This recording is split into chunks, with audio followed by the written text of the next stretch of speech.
बोचहा विधानसभा में मतदान जारी है, लेकिन जिस उत्साह से लोग वोट देने आ रहे हैं उसके अनुसार से 3 बजे तक 48.60 लोगों ने वोट डाल दिया था और इस वक्त भी मतदान केंद्रों पर लोगों की अच्छी खासी भीड़ है जो वहां वोट देने पहुंचे हैं।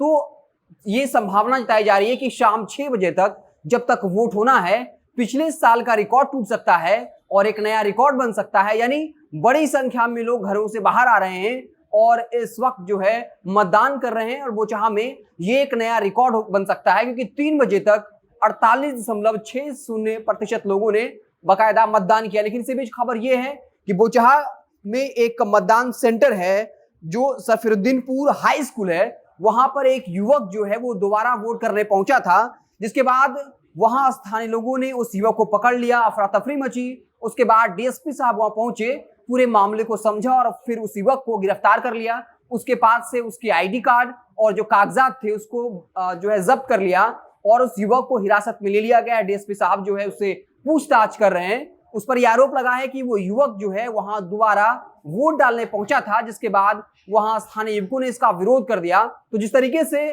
खबर है कि 3 बजे तक 48.60% लोगों ने वोट कर दिया था और शाम 6 बजे तक मतदान होना है, तो इस बात की संभावना है कि पिछली दफा जब वहां विधानसभा चुनाव हुआ था तो इस बार जिस तरीके से उत्साह से लोग सामने आकर वोट कर रहे हैं तो एक नया रिकॉर्ड बन सकता है। और अब कहीं न कहीं इस बात को लेकर चर्चा चल पड़ी है कि जिस तरीके से आरजेडी और वीआईपी के बीच में कड़ी टक्कर देखने को मिल रही है, जो भी इलाका मल्ला बहुल समाज है वहां के लोग खुलकर कह रहे हैं कि मुकेश सहनी के साथ गलत हुआ है, मुकेश सहनी के साथ बीजेपी ने गलत किया है। तो साफ तौर पर देखा जा रहा है कि मल्ला समाज का वोट बैंक कहीं न कहीं वीआईपी पार्टी को अपना समर्थन दे रहा है, जबकि बीजेपी ने यह दावा किया था कि मल्ला समाज ही खुद जो है वो मुकेश सहनी से नाराज है और कई तरह के मुकेश सहनी पर इल्जाम लगाए गए थे।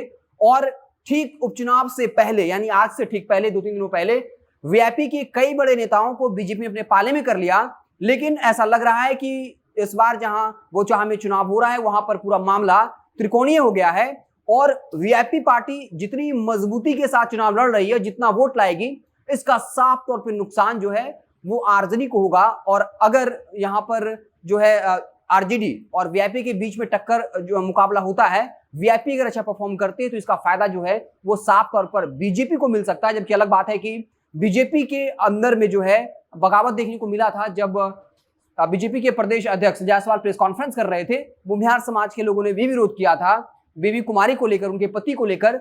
लेकिन अगर मुकाबला आरजेडी और वीआईपी के बीच में जोरदार होता है तो इसका फायदा जो है वो बीजेपी को मिल सकता है। हालांकि क्या कुछ होगा 16 अप्रैल को जब नतीजे आएंगे सब कुछ साफ हो जाएगा। लेकिन इस वक्त खबर ये है कि 3 बजे तक रिकॉर्ड जो मतदान हुआ है 48.60 और 6 बजे तक अगर इसी तरीके से मतदान होता रहा तो एक नया रिकॉर्ड बन सकता है। और अगली खबर ये थी कि एक युवक जो है वहां दोबारा वोट देने पहुंचा था, इसका आरोप लगाकर कुछ लोगों ने उस युवक को पकड़ लिया, हंगामा करने लगे। इसके बाद डीएसपी वहां पहुंचे और उस युवक को गिरफ्तार कर लिया गया, उसके आईडी कार्ड तमाम कागजात को जब्त कर लिया गया है। और अब डीएसपी जो है जानने की कोशिश कर रहे हैं कि वाकई में उस युवक ने जो है दोबारा वोट डालने की कोशिश की थी। आप देखते रहे जनता जंक्शन, जैसे ही कोई और नया अपडेट आएगा तो हम उसे आपको इत्तला करेंगे। बहुत बहुत धन्यवाद।